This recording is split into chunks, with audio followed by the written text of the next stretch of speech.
Baik, saudara, sebelum kita lanjut menyembah, saya ajak saudara lihat kitab Yohanes pasal 4. Kita lihat di Alkitab kita, Yohanes pasal 4, mulai dari ayat 19. Yohanes 4 ayat 19. Ini perjumpaan Yesus dengan perempuan Samaria. Dan perempuan Samaria ini mengatakan seperti ini, ayat 19. Yohanes 4 ayat 19. Saya bacakan ayat 19. Kata perempuan itu kepadanya, Tuhan, nyata sekarang padaku bahwa engkau seorang nabi. Nenek moyang kami menyembah di atas gunung ini. Tetapi kamu katakan bahwa Yerusalemlah tempat orang menyembah. Jadi menurut perempuan itu, nenek moyangnya nyembah di gunung ini, tetapi menurut pikiran dia, Yesus akan berkata, engkau menyembah di Yerusalem. Tapi apa yang Yesus katakan di ayat ke-21, kata Yesus kepadanya, percayalah kepadaku, hai perempuan, saatnya akan tiba bahwa kamu akan menyembah Bapa bukan di gunung ini dan bukan juga di Yerusalem. Jadi Yesus katakan, bukan, nyembah itu bukan di gunung yang disebutkan tadi, dan bukan juga di Yerusalem, saudara. Dikatakan di ayat ke-22, kamu menyembah apa yang tidak kamu kenal, tetapi kami menyembah apa yang kami kenal. Sebab keselamatan datang dari bangsa Yahudi. Jadi maksudnya gini, kamu tuh nyembah apa yang kamu nggak kenal loh di gunung ini. Dan banyak juga orang ke Yerusalem, mereka juga nyembah kepada Tuhan yang mereka belum kenal. Tetapi katanya, kamu akan nanti ngerti bahwa menyembah itu bukan di gunung ini, bukan di gunung sana. Tapi nyembah kepada Tuhan yang kamu kenal, ya saya percaya yang dimaksud Tuhan, Tuhan Yesus, itu yang tidak terbatas dengan ruang dan waktu, bukan di gunung ataupun di Yerusalem. Tapi di mana-mana boleh nyembah, saudara. Dan nyembah dia, Tuhan yang kita kenal. Ayat ini sangat menguatkan saya, bahwa hari ini kita menyembah Tuhan yang kita kenal, saudara.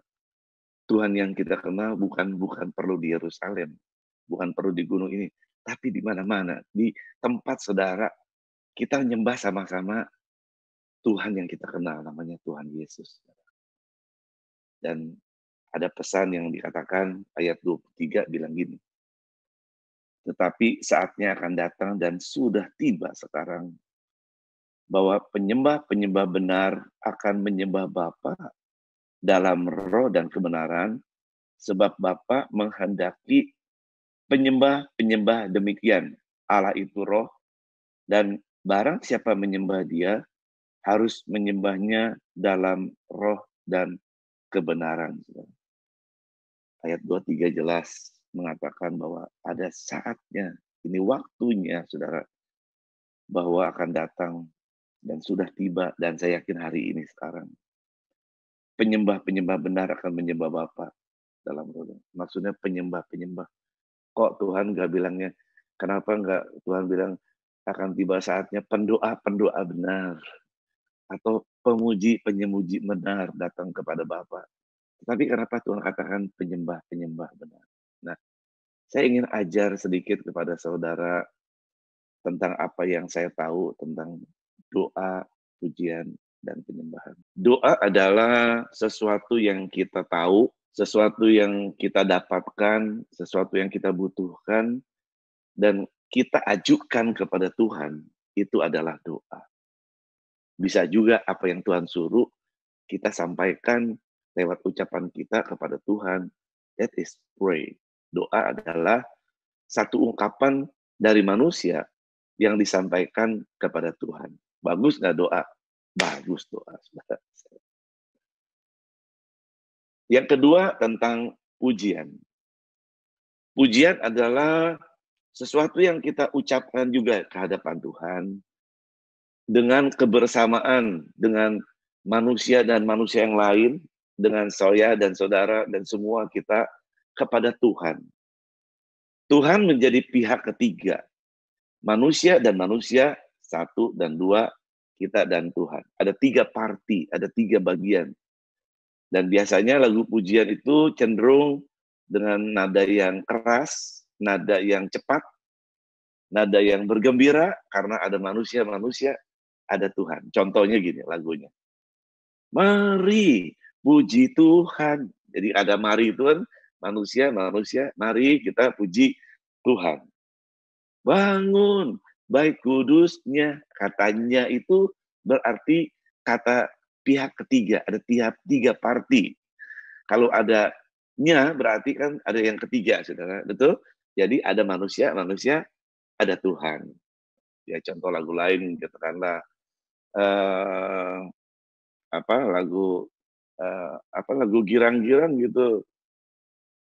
Bersukacitalah, mari. Pokoknya itu ya lagu girang-girang karena masih ada manusia di hadapan Tuhan. Bagus nggak pujian? Bagus juga. Makanya zaman dulu dalam Mazmur 10,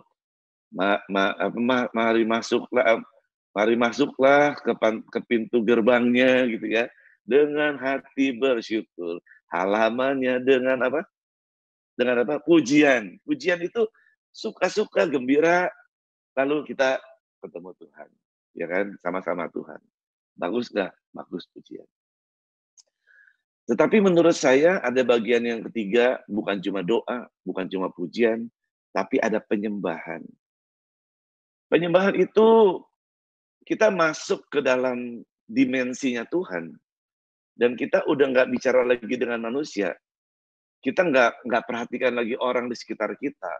Tapi penyembahan bagaimana kita, dimensinya adalah kita langsung bicara dengan Tuhan. Kita dan Tuhan begitu dekat, dan kita dengan Tuhan, kita boleh berhadapan, kita berbicara apa adanya. Ya, makanya lagunya, kalau lagu penyembahan itu lebih slow. Nggak lompat-lompat lagi, saudara. Lebih slow. Ya, saya kasih contoh lagu Bapa Engkau Sungguh Baik. Engkau sungguh baik, kasih-Mu berlimpah di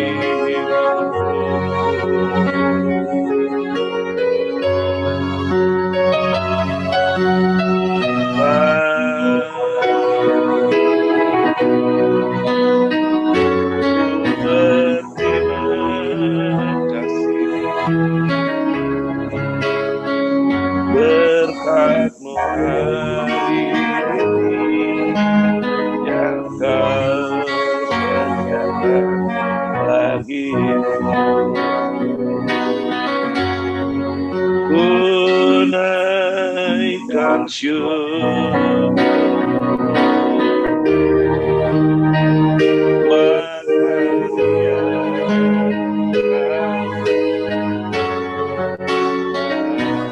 habis-habisnya kasih dan rahmat-Mu selalu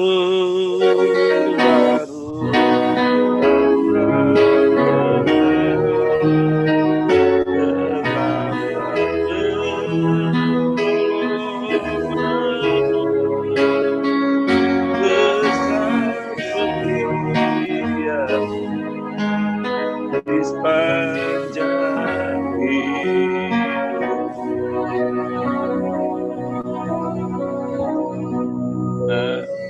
Saudara, perhatikan dalam penyembahan, kita nggak lihat lagi manusia, nggak lihat teman kita yang lain, tapi dalam penyembahan kita bicara langsung dengan Bapa. Makanya panggilnya juga Mu dan Ku. Bapa, Engkau sungguh baik, kasih-Mu melimpah di hidup. Kita langsung direct bicara dengan Tuhan. Penyembahan kita masuk kepada satu dimensi di mana kita langsung bicara dengan Tuhan, saudara. Makanya Tuhan mau pada waktu kita masuk dalam dimensi sama Tuhan, di hati kita nggak boleh lagi ada yang lain, saudara. Hanya Dia, saudara. Kalau kita masuk dalam penyembahan, di hati saudara masih yang lain, Tuhan benci, saudara. Tuhan nggak suka. Karena hukum utama dari seluruh hukum yang ada di Alkitab mengatakan begini. Kasihilah Tuhan Allahmu dengan segenap apa? Hati. Makanya waktu nyembah Tuhan, hatimu nggak boleh lagi ada yang lain. Tuhan tuh egois. Dia mau kita, kalau kita menyembah Tuhan, harus 100% di hatimu ada Tuhan. Harus bicara dengan Tuhan, kita kosongkan masalah, persoalan, problem. Itu keluarkan dulu. Kita lagi berhadapan dengan Raja. Dia maunya hatimu 100% buat aku. Kalau menyembah aku, Tuhan ingin menyembahnya dalam roh dan kebenaran 100% hatimu buat aku. Tuhan cinta kita, Tuhan mengasihi kita. Tuhan mau dengar apa yang menjadi keluhan kita. Tuhan ingin saudara menyampaikan apa yang menjadi kerinduan saudara di hadapan Tuhan. Tapi Tuhan mau segenap hati dong buat Tuhan. Saudara, Tuhan itu egois, mungkin sama dengan saudara juga egois. Kalau laki-laki ini egois terhadap istri juga egois kepada suami. Saudara sebagai papa, mau dong istrinya 100% mencintai saudara. Saudara sebagai istri, mau dong suami saudara 100% mencintai saudara. Kalau di pikiran istri saudara atau suami saudara, masih ada misalnya pria lain, atau mungkin ada perempuan lain di pikiran istri saudara atau di pikiran suami saudara, saudara mau nggak cinta nggak masuk istri saudara? Pasti nggak mau. Betul nggak saudara? Tuhan juga gitu. Kalau saudara menyembah Tuhan, harus menyembah Dia dalam roh dan kebenaran, dan hati saudara harus 100% diberikan kepada Tuhan. Ya, maaf saja saudara, kadang-kadang hati kita belum bisa kita persembahkan 100% kepada Tuhan. Saya ingat satu kali saya di Hong Kong dengan Pak Daniel Panji, lalu kumpul dengan orang dari berbagai negara, dan waktu itu ditanya oleh satu orang dari Jepang, dari orang Jepang. Dia bilang, Pastor, ya sebutkan Pastor Tony, do you know what is the meaning of busy? Dia bilang, tahu nggak artinya busy? Busy itu sibuk, tahu nggak sibuk? Katanya. Kalau dalam bahasa Jepang, busy itu 2 konsonan. Busy, busy. Busy itu artinya hatinya katanya hilang. Hatinya hilang. Busy itu 2 konsonan. Busy artinya hatinya hilang. Kalau orang sibuk, itu orang itu hatinya hilang buat Tuhan katanya. Orang yang terlalu sibuk hatinya hilang buat Tuhan. Lalu ada satu orang China di situ yang oh sorry, kalau kami dari China katanya, saya keturunan sana tapi saya nggak ngerti bahasanya. Busy itu bukan hatinya hilang, tapi busy 2 konsonan juga katanya. Kalau busy itu artinya hatinya mati katanya. Busy, si itu mati dalam bahasa Cina tuh.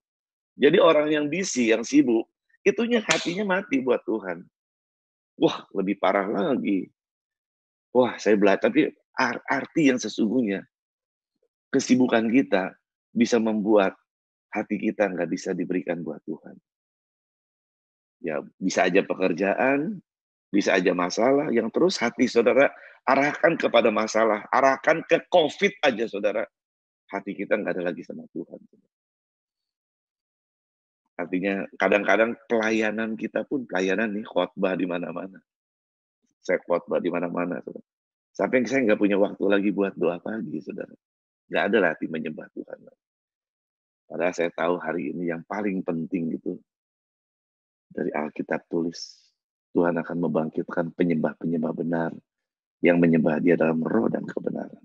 Worshipper adalah orang yang berdialog langsung dengan Tuhan. Worshipper adalah orang yang bisa bicara langsung dengan Tuhan, masuk dalam ruang yang namanya ruang Maha Kudus. Direct sama Tuhan. Dan menurut saya ada 4 hal kalau kita bisa masuk dalam ruang Maha Kudus. Ada 4 hal yang kalau kita misalnya bisa berhubungan langsung dengan Tuhan yang akan terjadi. Keintiman yang terjadi akan membuat yang pertama, saudara, kalau kita bisa bicara dengan Tuhan, nggak mungkin Tuhan nggak bisa bicara dengan kita. Kalau kita intim, nggak mungkin, saudara, kita nggak ngerti hati Tuhan. Makanya orang yang intim sama Tuhan, yang pertama, dia juga pasti bisa dengar suara Tuhan. Lewat apa? Ya, bisa saja lewat firman Tuhan yang saudara baca jadi rema buat saudara, itu Tuhan bisa bicara. Atau mungkin pada waktu saudara intim dengan Tuhan, Tuhan bisa ingatkan banyak hal yang Tuhan kasih melalui hikmat saudara, akal budi saudara, ya Tuhan bicara sama kita. Melalui penglihatan, ya seperti saya katakan, saya dapat penglihatan, ada burung merpati, naik di sini ciumin saya. Saya percaya Tuhan lagi bicara sama saya loh, bahwa burung merpati bicara Holy Spirit akan menjamah saya, dan juga akan menjamah saudara pagi ini. Itu Tuhan bicara sama kita yang pertama. Yang kedua, saya percaya orang yang punya keintiman dengan Tuhan, itu Tuhan akan manifestasi dalam hidup saudara. Manifestasi. Ya, manifestasi bisa pada waktu saudara intim menyembah Tuhan, dialog dengan Tuhan, masuk dalam penyembahan, saudara bisa merinding, saudara. Tapi merinding juga ada dua kemungkinan. Ya, merinding ke kuburan juga merinding, saudara. Tapi saya percaya ke Tuhan juga bisa merinding, saudara. Bisa ada Shekinah glory. Dan yang kedua, manifestasinya bisa saja air mata saudara keluar, saudara. Itu adalah bentuk di mana Tuhan berkenan mengunjungi saudara. Itu adalah manifestasi Tuhan buat saudara. Dan air mata keluar juga ada beberapa kemungkinan, saudara. Nggak mesti dijamah Tuhan. Kaki saudara kejepit pintu, saudara, air mata saudara keluar. Tapi belum tentu dijamah Tuhan. Tapi saya mau katakan, orang yang dijamah Tuhan, dengar nih, air matamu nggak bisa ditahan. Orang yang dijamah Tuhan, air matamu nggak bisa dibohongi. Itu adalah manifestasi Tuhan kepada kita. Waktu kita nyembah, waktu kita berikan hati kita 100% dengan Tuhan. Dan waktu air mata saudara keluar, itu adalah manifestasi Tuhan atas diri setiap saudara, bahwa aku ada. I'm in your presence. Dan yang ketiga, saudara, kalau kita intim dengan Tuhan, kalau kita melekat dengan Tuhan, ada impartasi. Tuhan sedang menginjeksi kita dengan karunia-karunia, saudara. Karunia iman, karunia kesembuhan, karunia nubuat. Itu Tuhan lagi injeksi sama saudara. Kalau kita lagi intim dengan dia, itu Tuhan lagi berikan karunia-karunia buat kita, saudara. Supaya kita bisa menerimanya, saudara. Dan yang keempat, kalau kita intim dengan Tuhan, Tuhan ingin kita demonstrasi kuasanya. Doa saudara bukan doa yang mandul lagi. Doa yang penuhi dengan kuasa otoritas ilahi. Itu adalah manifestasi Tuhan dalam hidup kita. Jadi saya katakan, penyembahan bukan hal yang bisa main-main. Kalau penyembahan kita nggak boleh lagi pikirin apapun. Kalau kita penyembahan, hati kita harus 100% buat Tuhan. Kalau penyembahan, kita tahu bahwa kita sedang berhadapan dengan Raja, dengan Tuhan kita. Nggak main-main lagi, saudara. Nggak mikirin yang lain lagi. Kita singkirkan semua hati kita mau berikan sama Tuhan. Saya percaya Tuhan pasti bicara sama saudara. Tuhan bisa manifestasi sama saudara. Tuhan akan impartasi kepada saudara. Dan yang keempat, Tuhan ingin kita mendemonstrasikan kuasa Tuhan. Hari ini, saya ingin ajak saudara menyembah Tuhan lebih dalam lagi, saudara.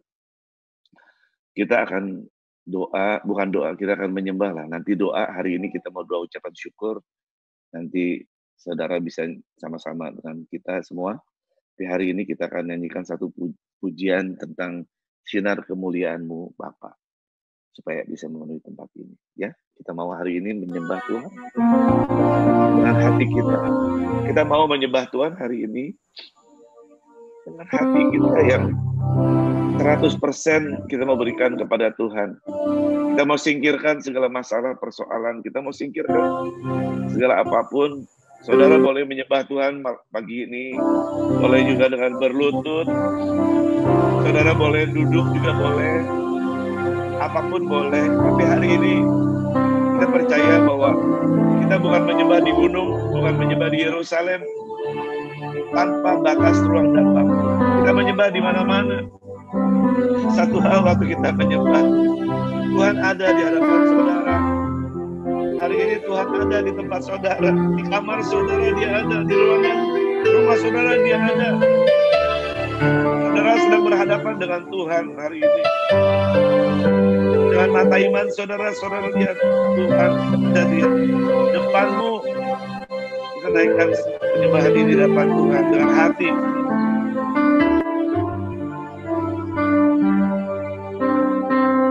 Sinar kemuliaan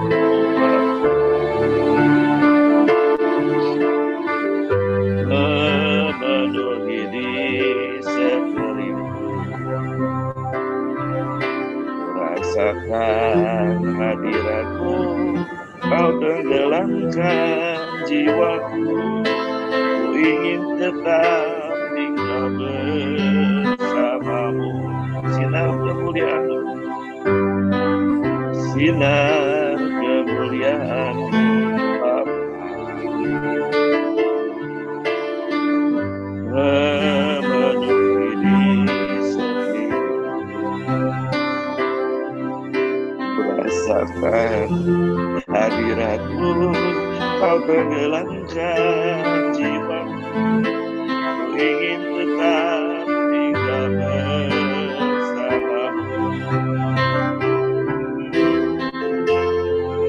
Ku ingin tetap di sini, menikmati bait-Mu. Ku ingin tetap di sini dan memandang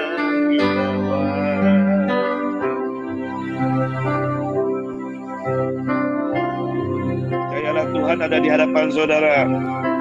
Sinar kemuliaan memenuhi di sekeliling. Rasakan hadirat-Mu, kau tenggelamkan jiwaku. Ku ingin Engkau tetap bersamaku. Ku ingin tetap di sini, menikmati bait-Mu. Ku ingin tetap di sini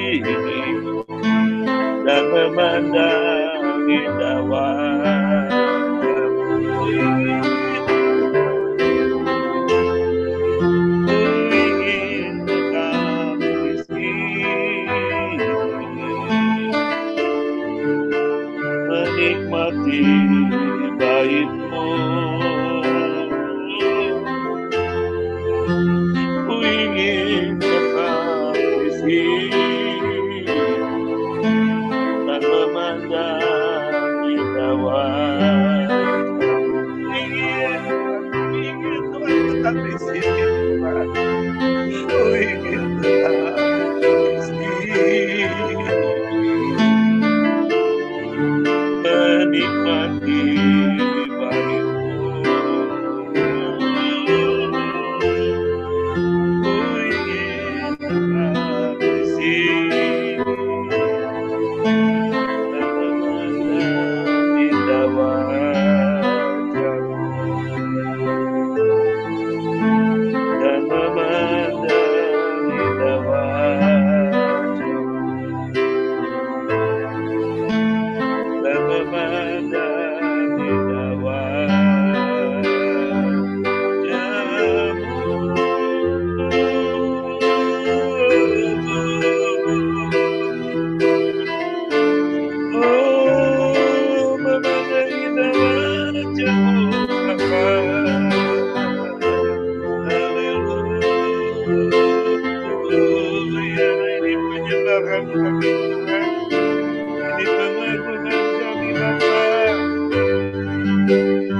meninggikan Engkau, muliakan nama-Mu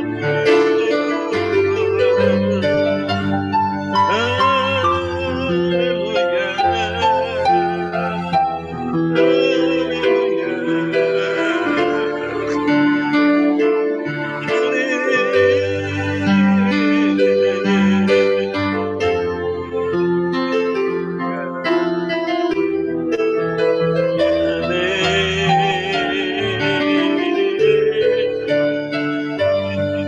Mari sembah Dia, mari sembah Dia. Dia ada di tempat saudara pagi ini. Dia ada di rumah saudara pagi ini. Jamah setiap kali Tuhan. Jadikan kami menyembahkan awal setiap kali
kami Bapak, kami bersyukur, kami berterima kasih.